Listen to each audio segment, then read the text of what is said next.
ओह हाय, मैं भी तुम लोगों को कुछ टाइम से एनिमेशन करना सिखा रहा हूँ और मुझे अभी पता चला कि तुम में से ज्यादातर लोगों को आईबीएस पेंट के फीचर के बारे में नहीं पता पूरा। जो 1 साल से एनिमेशन कर रहे हैं उनको भी पूरा नहीं पता। अभी के टाइम पे आईबीएस पेंट इतना एडवांस हो चुका है कि तुम उससे पीसी लेवल के एनिमेशन कर सकते हो अपने मोबाइल से। तो आज की वीडियो में मैं तुम लोगों को सिखाऊंगा कि तुम लोग आईबीएस पेंट का यूज कैसे कर सकते हो। Let's go. तो सबसे पहले तुम लोगों को प्ले स्टोर से आईबीएस पेंट को डाउनलोड कर लेना है। आईबीएस पेंट ओपन करते ही तुम्हारे सामने सबसे पहले कुछ ऐसा इंटरफेस आएगा। फिर यहाँ पर तुम लोगों को माई गैलरी पर क्लिक करना है। तो फिर इसके बाद तुम्हारे जितने भी प्रोजेक्ट बनाए होंगे वो तुम लोगों को देखने को मिल जाएंगे। और फिर यहाँ पर तुम लोगों को क्लिक करना है यहाँ पर प्लस साइन पे, जो कि तुम्हें ऑप्शन देता है कि तुम्हें कौन से कैनवास साइज सिलेक्ट करने हैं। और उसको तुम कस्टमाइज भी कर सकते हो अपने हिसाब से, या फिर तुम यहाँ पर आईबीएस पेंट में जितने दिए होंगे उसको यूज़ कर सकते हो। सबसे पहले यहाँ पर इलस्ट्रेशन के लिए दिए हुए हैं, फिर यहाँ पर पेंटिंग के लिए दिए हुए हैं, और यहाँ पर फिर लास्ट में एनिमेशन के लिए दिए हुए हैं। हम अपने हिसाब से कैनवास साइज सिलेक्ट कर लेंगे और यहाँ पर ओके का बटन दिया हुआ है, यहाँ पर हमें क्लिक करना है। फिर हमें FPS सिलेक्ट करने का ऑप्शन मिलता है। हम यहाँ पर 12 FPS पे ड्रॉ करेंगे, तो उसके लिए हम यहाँ पर ओके कर देंगे 12 FPS पे सेलेक्ट करके। फिर हमें कुछ ऐसा इंटरफेस देखने को मिलता है। यहाँ पर अपने ब्रश की साइज सिलेक्ट कर सकते हैं, ओपेसिटी सिलेक्ट कर सकते हैं और यहाँ पर ड्रॉ कर सकते हैं जैसा हमें ड्रॉ करना होगा वैसा। फिर यहाँ पर कॉर्नर में हमें इरेजर के लिए एक शॉर्टकट की देखने को मिलती है, जो कि बहुत हेल्पफुल होती है।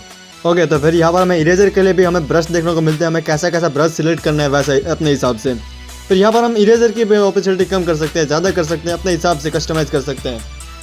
खैर, यहाँ पर ब्रश के लिए भी हमें काफ़ी सारे ऑप्शन दिए गए हैं और हम अपने हिसाब से इसको कस्टमाइज भी कर सकते हैं। ये मैंने कस्टमाइज किया ब्रश है।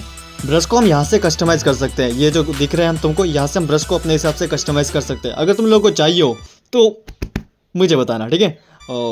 DM करना इंस्टाग्राम पे, ठीक है, फॉलो कर लेना। बाकी DM नहीं जाता, मुझे पता नहीं कैसा इंस्टाग्राम का सिस्टम है। सो खैर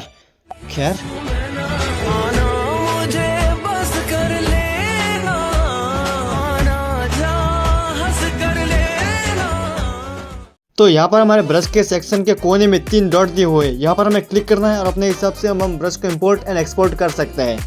तो फिर तुम लोग नीचे देखोगे तो इस स्क्वायर में यहाँ पर कलर को अपने हिसाब से सिलेक्ट करने का ऑप्शन देगा, जहाँ पर अपने कलर व्हील के हिसाब से अपने कलर को सिलेक्ट कर सकते हैं और फिर वो कलर यहाँ पर सिलेक्ट हो जाएगा। तो फिर यहाँ पर अपने ब्रश के हिसाब से कुछ भी कर सकते हो, रगड़ दो।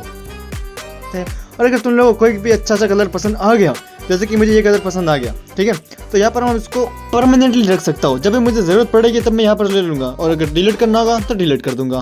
वो मेरी मर्जी है, तुम मेरी मर्जी में इंटरफेस मत करो, ठीक है। जैसे कि यहाँ पर देखो, मेरे यहाँ पर कैरेक्टर है, ठीक है, उसके कलर कुछ है, तो उसको मैं यहाँ पर सिलेक्ट करके रखा ऑलरेडी, ठीक है। तो होपफुल तुम लोगों को कलरिंग के बारे में समझ में आ गया होगा।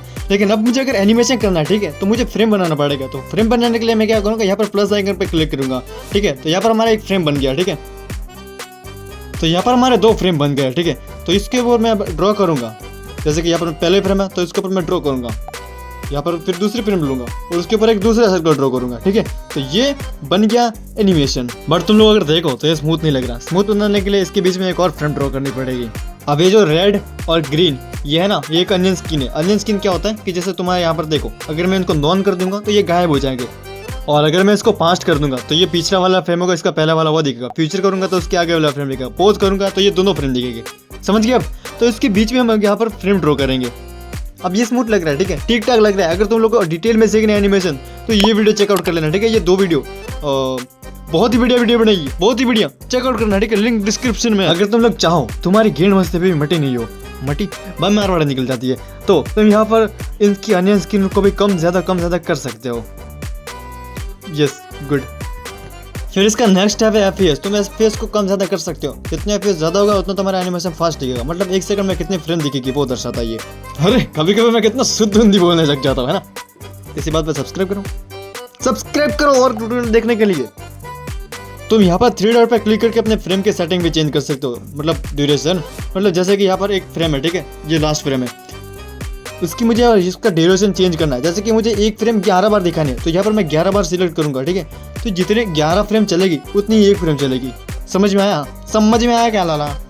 अब मैं तुम लोगों को लेयर के बारे में समझाता हूँ, ठीक है। ये जो प्लस साइन है उससे तुम एक नई लेयर को ऐड कर सकते हो। जितने चाहे तुम उतने लेयर को ऐड कर सकते हो। यहाँ पर तुम लोगों को ये 3 डॉट दिख रहे हैं, उससे तुम अपने लेयर की पोजीशन चेंज कर सकते हो, ऊपर कर सकते हो, नीचे कर सकते हो, तुम लोग जैसा चाहे वैसा कर सकते हो। अब तुम लोग यहाँ पर देखो, ठीक है, तो यहाँ पर जो प्लस आ रहा है उस पर सेलेक्ट करो और अपने लेयर को यहाँ से तुम लोग डुप्लीकेट कर सकते हो। Bro crazy. फिर तुम लोग यहाँ पर कोने में डस्टबिन देख रहे हो, उससे तुम अपने लेयर को डिलीट भी कर सकते हो। फिर यहाँ पर देखो, नीचे जाओ और यहाँ पर सेव एज ट्रांसपेरेंट PNG दिख रहा है, उससे तुम अपने एक लेयर को डाउनलोड कर सकते हो। अब यहाँ पर देखो कोने में देखो, ठीक है, ये जो कैमरा दिख रहा है तुम लोगों को, तो कैमरा को तुम लोगों को पहले क्लिक करना है। उससे तो अपने कोई भी फोटोज को इंपोर्ट कर सकते हो यहाँ पर अपने कैनवास पे। जैसे कि ये बैकग्राउंड मैंने बनाया था, ठीक है, तुम लोगों को अगर ये बैकग्राउंड बनाना सीखना है, ठीक है, ये मैंने खुद बनाया, एक वीडियो बना के सीखा है, ठीक है, तुम लोगों को अगर बैकग्राउंड बनाना भी सीखना है, ठीक है, तो ये वीडियो चेकआउट कर सकते हो तुम, ठीक है। तो समझा तुम लोग, यहाँ पर तुम अपना क्लिक करके अपना बैकग्राउंड को इंपोर्ट कर सकते हो अपने वीडियो के लिए। ओके, तो अब तुम लोगों को कुछ टाइम के लिए फ्रेम गायब करना है, तो यहाँ पर तुम आँख पे क्लिक कर सकते हो, माँ की आँख गायब सब कुछ। अब मैं तुम लोगों को सिखाने वाला हूँ क्लिपिंग टूल के बारे में, ठीक है। तो ये बैकग्राउंड है, ठीक है, ये पूरे कैनवास में फैला हुआ है, लेकिन अगर हम चाहें तो इसको सिर्फ हमने ग्लास के एरिया में सिलेक्ट कर सकते हैं। जैसे कि ये देखो क्लिप हो गया ब्रदर, वो अगर देखो इसको हम जैसा भी चाहे मूव करेंगे ये ग्लास के बाहर नहीं निकलेगा, है ना, बहुत ही काम की चीज। अब हमारा नेक्स्ट टूल है अल्फा लॉक, ठीक है। तो यहाँ पर देखो, जैसे कि यहाँ पर अल्फा लॉक है, ठीक है, तो ये सिलेक्ट नहीं किया हुआ है, तो अगर हम कलर लेंगे तो ये बाहर फैल जाएगा, ठीक है। अब हम अल्फा लॉक को सिलेक्ट करते हैं, ये कलर इससे बाहर जाएगा ही नहीं, तुम चाहे कुछ भी कर लो। अगर हम इसको ऑपोसिटी कम कर लेंगे, ठीक है, ये तुम इससे चाहो तो एक ही लेयर में तुम कलरिंग शेडिंग कर सकते हो, लेकिन ये करना मत, ठीक है, ये बहुत ही बुरा रहेगा तुम्हारे लिए, ठीक है। अब हमारा नेक्स्ट टूल है ट्रांसफॉर्म, ठीक है, इसको हम सिलेक्ट करके हम अपने ऑब्जेक्ट को कहीं भी मूव करा सकते हैं। वाह। तो अब हमारा नेक्स्ट टूल है मैजिक टूल, और ये बहुत ही बढ़िया टूल है, ठीक है। मैं तुम लोगों को समझाता हूँ। सबसे पहले तो हमारा जो बैकग्राउंड था उसको हम इनेबल कर देंगे। तो अब हम कहीं भी क्लिक करेंगे, ठीक है, जैसे कि यहाँ पर हम क्लिक करें, ठीक है, ये जो सिलेक्ट हो गया, ठीक है, एक ही क्लिक कर देंगे तो वहां से सिलेक्ट हो जाता है ये, ठीक है। तो ये हो गया। अब इसके ऊपर हम कलरिंग करेंगे, ठीक है, तो एक कलर है जो हमारे जो सिलेक्टेड एरिया उससे बाहर जाएगा नहीं। तो ये पर्सनली अभी मेरा बहुत ही फेवरेट टूल चल रहा है, ठीक है, इसका भी प्राइम चल रहा है क्योंकि ये मेरा फेवरेट है वो। तो हमारा नेक्स्ट टूल है लासो टूल, इसको तो मैजिक टूल की तरह ही समझ सकते हो, ये भी ऐसे ही काम करता है, बस इसको तो अपने हिसाब से जितना चाहे उतना सेलेक्ट कर सकते हो, उसको टैप करने की जरूरत नहीं होती है, इसमें तुम्हें खुद अपने हाथों से सेलेक्ट करना होता है।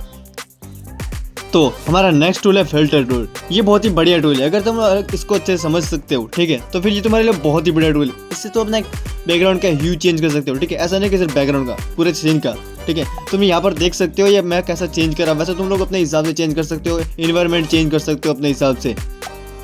फिर तुम्हारे लिए ये टूल कुछ ज़्यादा काम के है नहीं, ठीक है। तो हमारा नेक्स्ट काम का टूल है बकेट टूल, ठीक है, इसको तुम अपने कलरिंग के लिए यूज़ कर सकते हो। अगर तुम लोगों को फास्ट कलरिंग करनी है, ठीक है, तो तुम कर सकते हो अपने हिसाब से, ब्रश कितने देर रगड़ते रहोगे। तो हमारा नेक्स्ट टूल है फ्रेम डिवाइडर, ठीक है, अगर तुम लोगों ने मांगा देखी होगी या फिर तुम लोग मांगा पढ़ते होंगे या फिर तुम मांगा बनाते होंगे, ठीक है, तो तुम्हारे लिए बहुत ही बढ़िया टूल है। जैसे कि यहाँ पर मैंने फ्रेम चूज कर लिया, ठीक है, अगर मैं इसको ये एक ही फ्रेम है, ठीक है, तो मुझे इसको 4-5 अपने हिसाब से इतने को लाइक वो क्या होता है बॉक्सेस बनाने हो, वो बॉक्सेस बना सकता हूँ मैं अपने हिसाब से। या फिर तुम लोग मांगा नहीं बनाते तो तुम अपने लिए स्टोरी बोर्ड के लिए यूज़ कर सकते हो। जैसे कि यहाँ पर ये सीन 1 है, ठीक है, सीन 2 हो गया, सीन 3 हो गया, तो इसको सीन को लाइक स्टोरी बोर्ड करना होगा, तो इसके लिए तुम ये यूज़ कर सकते हो, क्योंकि यहाँ पर तुम कितने फ्रेम का यूज़ कर लोगे स्टोरी बोर्ड के लिए, वो बहुत ही ज़्यादा लंबा प्रोसेस हो जाता है ना, और वो स्टोरी बोर्ड है, ठीक है, तो उसको ज़्यादा तुम लोगों को फ्रेम देने की ज़रूरत है नहीं, ठीक है। तुम लोग एक फ्रेम में भी ऐसे छोटे छोटे बॉक्सेस बना सकते हो और अपने फ्रेम को समझा सकते हो। स्टोरी बोर्ड में बस तुम लोग को समझाना होता है, ठीक है, कुछ ज़्यादा करना होता नहीं है, तो तुम लोग एस का यूज़ कर सकते हो, एस का, इसका, ठीक है। तो हमारा नेक्स्ट टूल है, इससे हम कलर सिलेक्ट कर सकते हैं। जैसे कि ये टूल है हमारा, ठीक है, अगर ये चाहे हम किसी भी फ्रेम में रखेंगे इसको, ठीक है, ये सिलेक्ट करके हम कहाँ भी टैप करेंगे तो वो हो जाएगा कलर सिलेक्ट। लेकिन इससे अच्छा है ना कि तुम एक जगह पर टैप करो, ठीक है, लॉन्ग प्रेस करोगे अगर, तो तुम्हारा कलर ऑटोमेटिकली सिलेक्ट हो जाएगा। तो ये तो बात हो गई हमारे बेसिक टूल्स की, लेकिन अभी एडवांस टूल बाकी पड़ा है, ठीक है। अगर तुम लोगों को समझने हैं तो कमेंट कर दो पार्ट 2। अगर इस वीडियो पे 10,000 व्यूज कंप्लीट हो जाएंगे तो मैं पार्ट 2 अपलोड कर दूंगा, ठीक है। लेकिन अगर इससे पहले तुम लोगों को ये वीडियो पसंद आई हो तो लाइक शेयर सब्सक्राइब कर देना। मिलते हैं कभी नेक्स्ट वीडियो में, टिल देन टेक केयर और सलाम। कितना रेबल देखूंगा मैं।